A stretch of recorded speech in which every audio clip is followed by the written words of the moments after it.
Votre attention s'il vous plaît. Cet élément est en français. Contactez-nous pour savoir s'il est aussi disponible en la langue de votre préférence. Veuillez aussi noter qu'il est en audio uniquement. Dépourvu de ce fait d'image originaire. Nous sommes Christ Equality Fondation. Œuvre évangélique internationale. Nous sommes christequality.com. Nous sommes évangile-éternel.com. Nous sommes toi et moi. Nous sommes vous et nous. Nous sommes tous ensemble réunis, main dans la main pour la conservation, la promotion et le partage de notre commun héritage, qu'est l'évangile éternel, ou le pourquoi de chaque choix de chaque choix de chaque choix. Motivez-nous s'il vous plaît, de continuer à vous servir, en souscrivant à l'une de nos YouTube channels, qui correspond à votre version linguistique. Souscrivez s'il vous plaît.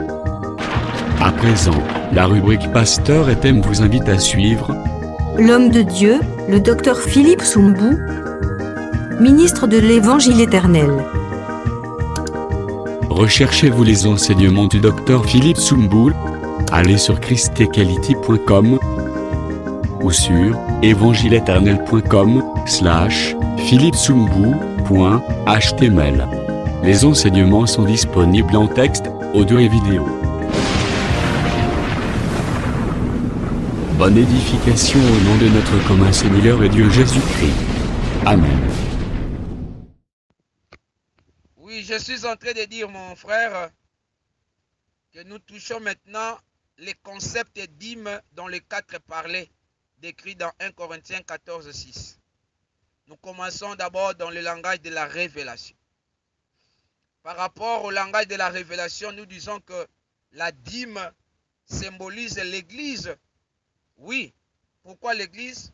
Parce que quand vous lisez Zacharie chapitre 8, verset 23, vous allez voir comment est-ce que l'Écriture présente les 10 nations qui saisiront un seul homme. Donc selon cette Écriture, le nombre 10 représente les nations. Voyez-vous? Donc là, nous voyons le chiffre 10 comme étant les nations. Alors quand vous prenez Actes chapitre 15, verset 14, l'Écriture stipule que Dieu jeta les regards sur les nations. Il a choisi du milieu d'elles un peuple qui porta son nom. Voyez-vous?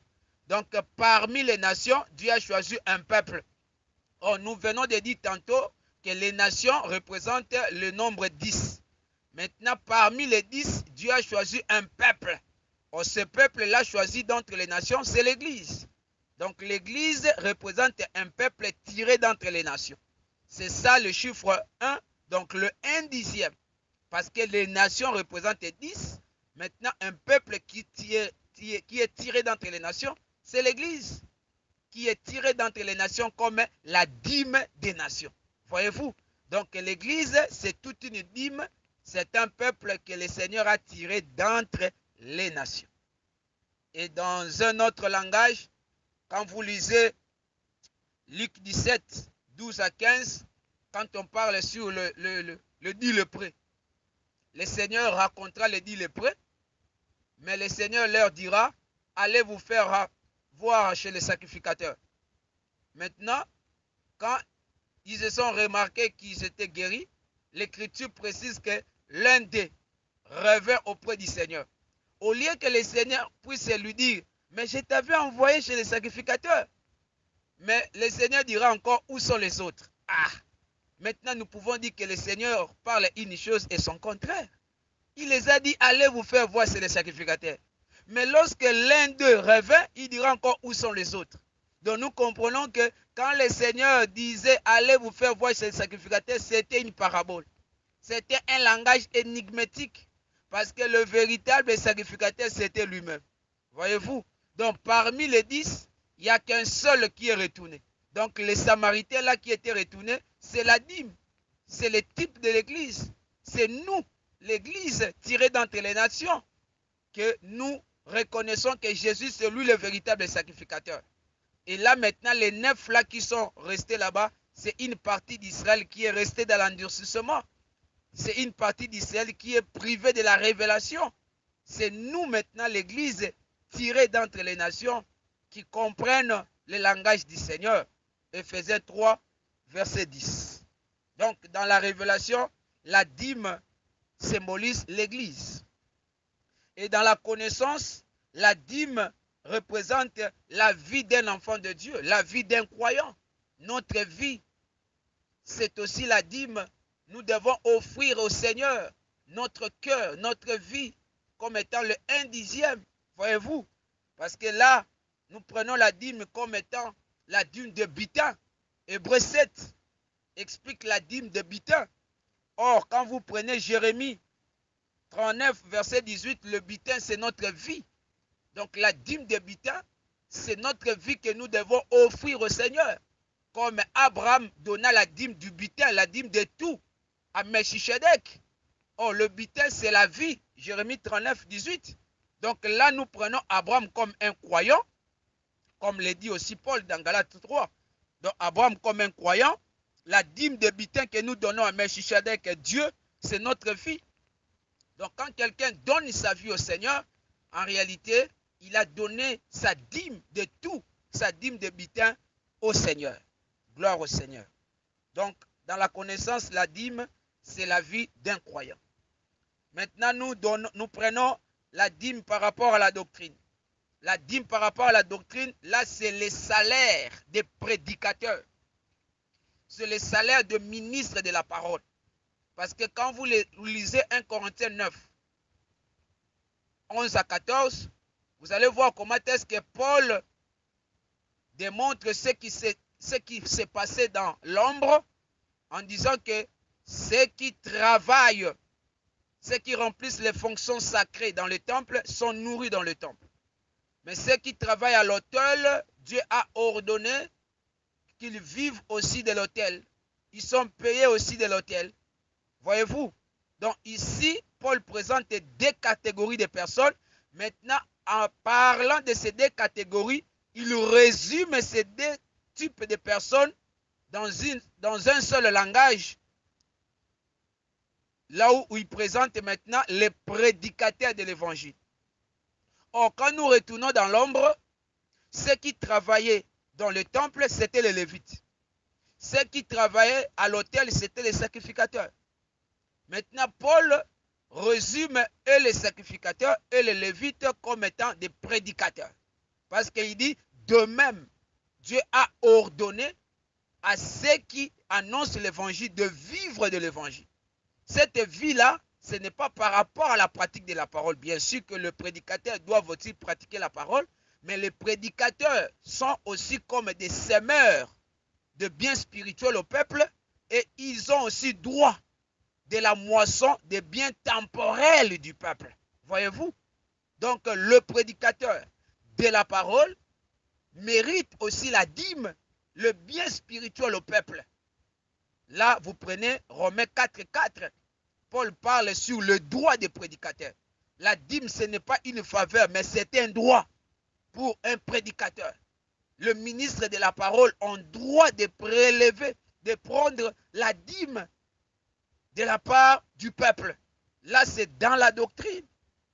Dans la doctrine, mon bien-aimé.